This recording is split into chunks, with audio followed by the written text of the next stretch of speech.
दिन तो बहुत ज्यादा बम ब्लास्टिंग था, जो आपको आगे की वीडियो में पता चल जाएगा। सुबह माता जी को गाजर का हलवा बनाने को कहा तो माता जी ने हमें ही काम पे लगा दिया। बिना काम करे बनता नहीं, और बनता नहीं तो खाते कैसे? शट अप करके चुपचाप हमने काम किया। फिर उड़ती उड़ती एक खबर आती है कि हमारे घर पे कोई आया है, वो भी विद रसगुल्ला, जिनके लिए इतनी टेस्टी टेस्टी चुस्की भी बन रही है। लेकिन आखिर वो है कौन, मैं ही बता देती हूँ। वो है हमारे पड़ोसी, लेकिन वो हमारे पड़ोसी से भी बढ़कर है। उनकी वाइब भी इतनी अच्छी है, वो जिनके साथ बैठती है उनके साथ अपना ब्लूटूथ डिवाइस कनेक्ट कर लेती है। और हम सभी पड़ोसियों को डाटा ट्रांसफर करने में थोड़ी कठिनाइयां हो रही थी, इसलिए हम सब ने एक सभा बैठाई जिससे हमारा डाटा ट्रांसफर बिल्कुल इजीली हो पाए। और ये है सभा बैठाने के साइड इफेक्ट, लड़ने लग गए ये दोनों, लेकिन वापस दोस्त भी बन गए। हमारी सभा में मेंबर्स की बढ़ोतरी हो रही थी, इसलिए हमारे डाटा ट्रांसफर के लिए टॉपिक भी बढ़ते जा रहे थे। गाइस ठंड में चाहिए क्या, सामने आग हो, बगल में चुगली करने के लिए कोई खास हो, हाथ में मूंगफली और गज्जक हो, और सिर्फ दिल बोले, यही बेमिसाल है। गाइस ये लाइन मैंने कहीं से कॉपी नहीं किया, बिल्कुल अभी जस्ट अभी बनाई है। और गाइस डाटा ट्रांसफर करते करते कुछ ऐसा हो गया कि हम सबका रिएक्शन कुछ ऐसा था।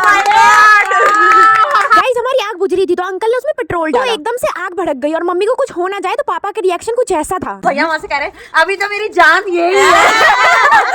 और गाइस फिर जो हमारी माता श्री शर्माई है और हमारे पिताजी बिल्कुल फुल टोरे में। गाइस आपको दिखाती हूँ फुल जेंटलमैन बिहेवियर। ऑल मर्द समाज इज स्टैंडिंग एंड महिला समाज इज सिटिंग। और गाइस अभी भी हमारी सभा में मेंबर्स की बढ़ोतरी कम नहीं हुई है। हमारी सभा के सबसे क्यूटेस्ट मेंबर से भी तो मिल लो, जिसके आते ही बाकी मेंबर डिस्ट्रैक्ट हो जाते हैं और उससे मिलने के लिए कावरे बावरे हो जाते हैं। और ऐसे ही मौज मस्ती करते करते डाटा ट्रांसफर करते करते कब टाइम बीत जाता है पता ही नहीं चलता। और गाइस हमारा जाने का मन तो नहीं कर रहा था, लेकिन हमें पैकअप करना पड़ा क्योंकि ठंड भी बढ़ रही थी और हमारी आग भी बुझती जा रही थी। हमारे क्यूटी पापा तो ये लगा कि और क्यूटी लग रहे हैं, तो अब इन्होंने बोल दिया सोने के लिए, तो सोना तो पड़ेगा। सुबह सुबह हमारी प्यारी आंटी जी को जाना भी था, इसलिए उन्हें अलविदा करने के लिए सब लोग आए, लेकिन सिर्फ मुझे छोड़कर, क्योंकि मैं अपनी गहरी निंद्रा में इतनी व्यस्त हो गई थी कि पता ही नहीं चला। इसीलिए आंटी जी को अभी टाटा बोल देती हूँ, और आप सबको भी आज के लिए टाटा।